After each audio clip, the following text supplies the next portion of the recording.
Now, so that pretty much lays the background for the types of derivatives of inverse trig functions that you're going to be dealing with.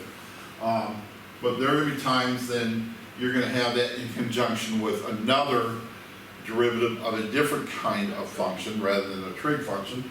And that's what we have here. So we got a natural log part here and we have a trig part here. So we just treat as two separate derivatives. It's nothing, it looks really difficult when you go through this, but the fact that you've had the ability to do the lessons of this pretty easily, now it's just kind of bringing it back to you to refresh your memory on how to do this. So this is really an excellent problem to deal with here. So this is what they give us here, is this is the problem for number 53. And so what I did was I distributed 1/2 across both of these terms. So this gives me 1/4 the natural log of x plus 1 over x minus 1. And this is 1/2 times the arctangent of x. Now I could have done this like in two separate sections and then just put a plus sign between them. And technically that's kind of what I did, but I guess I did it simultaneously. And so if you want to just focus on 1/2 of the problem, see how I did that, then focus on the other half of the problem and follow that, that's probably not a bad idea. So anyway, so let's go back here. Now the fact that we are dividing two exponents with the same base means that you're going to subtract the actual exponents, and of course logarithm means exponent. So this would be 1/4 the difference of the natural log of x plus 1 minus the natural log of x minus 1. And so that's going to be 1/4 and the natural log of 1 this is the derivative, so 1/4 times the derivative of that is 1 over x plus 1 minus, and the derivative of this is 1 over x minus 1. Lowest common denominator is x plus 1, x minus 1. And so that means x plus 1 goes into this x minus 1 times. X minus 1 times 1 is x minus 1. X minus 1 goes into this x plus 1 times, and x plus 1 times 1 is x plus 1. And so the x and the negative x you're going to get there are going to cancel out, and the -1 and the -1 gives you -2 right here. And so and then now at this point I'm also going to bring the 4 down here, and of course 1 times -2 is -2, so we don't have to worry about that. But these will cancel out to give you -1/2 or -1 over 2 times the square root of x minus 1 here. Where I get the x squared minus 1? Just by multiplying these two together. It's a difference of squares. And then that leaves us back to coming to the derivative of this part right here. So now I'll go through and explain this, and then the two of them are going to be combined, as you can see in the last step here. So let's take a look at this. The definition of the derivative of arctan is u over 1 over 1 plus x squared. We take half of that, and we get 1 over 2 times 1 plus x squared. And so that's as far as we can do with that. I did rewrite this as x squared plus 1 because of what we got going on over here. So lowest common denominator is going to be 2 times x squared minus 1, x squared plus 1 over here. And this gives me a negative. If I divide 2 times x squared minus 1 into this leaves me x squared plus 1. So x squared plus 1 times -1 is negative x squared plus 1. 2 times x squared plus 1, those cancel out, leave me x squared minus 1. Times 1 is x squared minus 1. So now, as you can see, these are both going to be changed to negatives, and the x squares will cancel out. Gives you -1 plus -1, which is -2. So this gives you -2 over 2 times. And then when you multiply these together, again, another difference of squares, x to the 4th minus 1. And these will cancel out to leave you -1 over x to the 4th minus 1. All right, problem number 57. This is the problem right here. Y equals 8 arc sine x over 4. minus x times the square root of 16 minus x squared over 2. So again, this is going to be involving two derivations that will be combined into one. I'll be doing a couple of side notes here before I bring them together, or at least one. But first of all, I need to change this part over to the definition of arcsine according to theorem 516. And that is that arcsine of anything, which we'll call u, arcsine of u, is the u prime or the du over the square root of 1 minus u squared.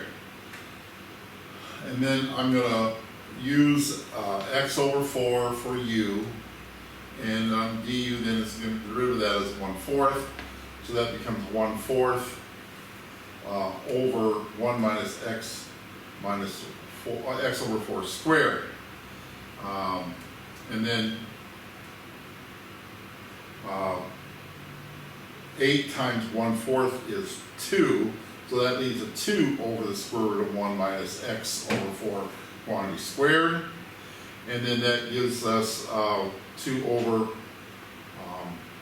square root of 1 minus x squared over 16. Now I'm going to just, again, I'm just focusing on the first half of this problem, and so I'm going to resolve this into a much more less condensed, or a more condensed form of the fraction. So in this case, I take the lowest common denominator, 16, and so this is 1 over 1. 1 goes into 16 times. 16 times 1 is 16.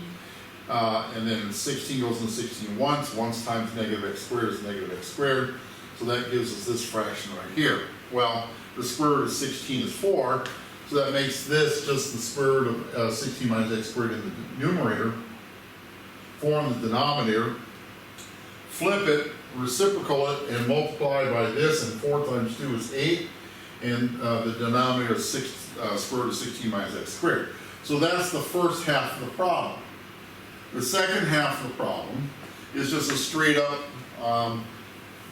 derivation of two values multiplying each other, and everything being multiplied by 1/2. So I just take the 1/2 out of there, and then I take x times the derivative of this plus this times the derivative of x.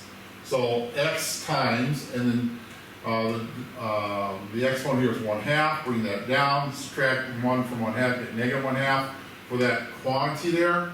And the derivative of negative x squared is a negative 2x. So that all comes from that, and this x comes from this. And then over here, I take the square root of 16 minus x squared, which I rewrote as to the 1/2 power, and the derivative of x is 1. All right, so when I condense things here, 1/2 times negative 2 is negative 1, and x times x is x squared, and I write this as a denominator of excuse me, square root of 16 minus x squared, and then I also multiply the 1/2 times this fraction here, and then did the same thing here. Derivative of x is 1, so it's just the square root of 16 minus x squared, and I took 1/2 times that value, and then give you that quantity there. Now this whole thing is being subtracted with this thing. Well, this thing eventually becomes this quantity right here. So now the front quantity is 8 plus, or 8 over the square root of 16 minus x squared, and these two right here, and again I distributed negative 1 across both of these here, and so and I move this over here and this over here. So this became a negative value of square root of 16 minus x squared, and this became a positive value of x squared over that denominator. So continue on here. So I did that, so I got 8 with this. I got x squared, this quantity over here, and I got this quantity right here. Okay, now I went ahead and made one denominator out of all three of these. lowest common denominator is 2 times the square root of 16 minus x squared. So this goes into that 2 times a is 16. This is the same denominator as that, so that stays as plus x squared. And then 2 goes into this, square root of 16 minus x squared. Square root of 16 minus x squared times the square root of 16 minus x squared is the square root of 16 minus x squared quantity squared, which of course is just 16 minus x squared. And that's subtracting. So that gives me 16 plus x squared minus 16 plus x squared. The x squares then are remaining because the 16 negative 16 cancel out. Gives me 2x squared over 2 times the square root of 16 minus x squared. And the 2's cancel out, gives me x squared over the square root of 16 minus x squared. Alright?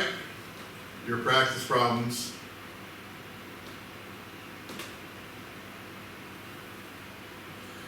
(42, 46, 50, 54, and 58) on page 378. Have fun.